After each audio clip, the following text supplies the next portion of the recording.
This season is based around the character of Figaro.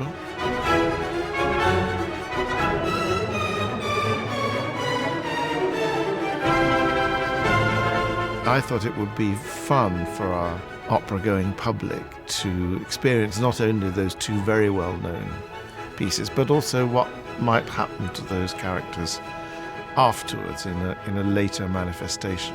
You see, I had to improvise, as I'm here incognito. What is that incognito? The Barber, of course, is the first one, and so he's kind of, in a way, the youngest or the least experienced and the most enthusiastic version of himself. He's cheeky, he's rude to the people that audience members would perceive as mean in the piece. He's rude and disrespectful towards Bartolo, sometimes behind his back, sometimes to his face. And I always saw him as a character who was slightly frustrated with not being able to get what he wanted all the time. People will get to follow his story from beginning to end, and hopefully will fall in love with all these characters as we see them develop through the 3 evenings.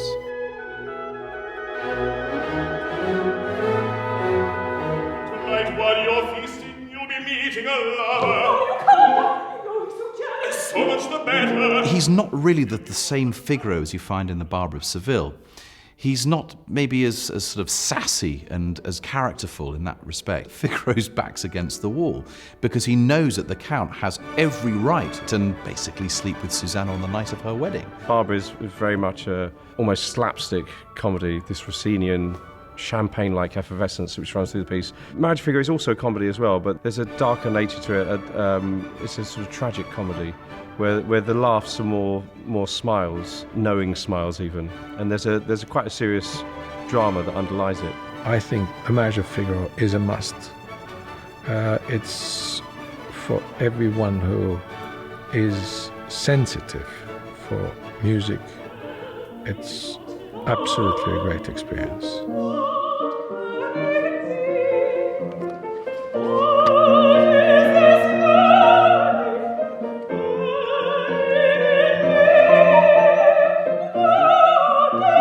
Natural curiosity should lead you to want to know what happens next. I have no son.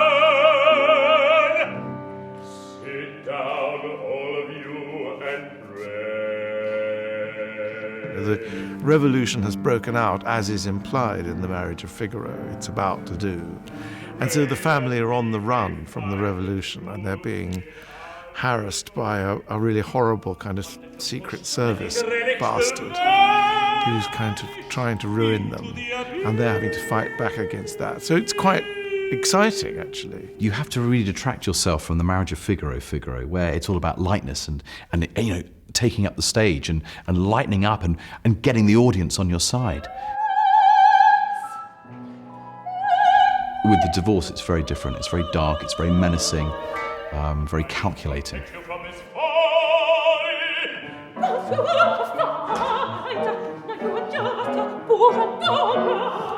Barber will survive, the rebel will die.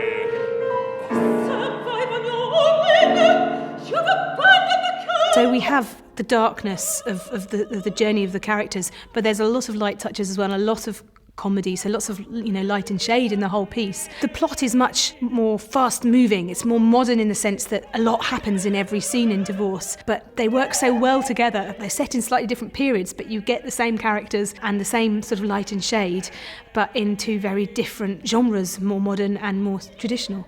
It's funny, it's beautiful, it's clever, it's really well written. The textures are amazing, and there's an accordion in the orchestra. What more could you ask for?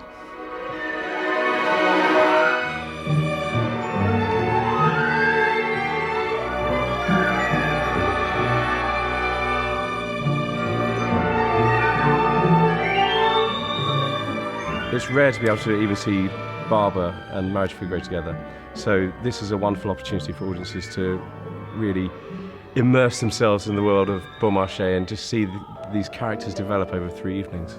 You'll never have this experience again. It's a Beaumarchais ring. It's going to be a giggle. I mean, there's great costumes, fun sets, amazing calibre of singing.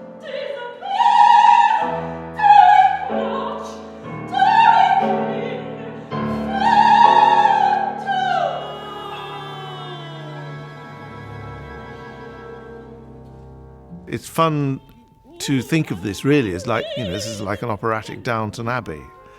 It's an 8-part serial with 10 hours of fantastic music. And sex and love and drama and all of those things that you expect in a wonderful serial that you could see in this occasion over 3 evenings. Do we yield to the night? Do we try to do right? Do we clutch at the vanishing years? At the hope that disappears?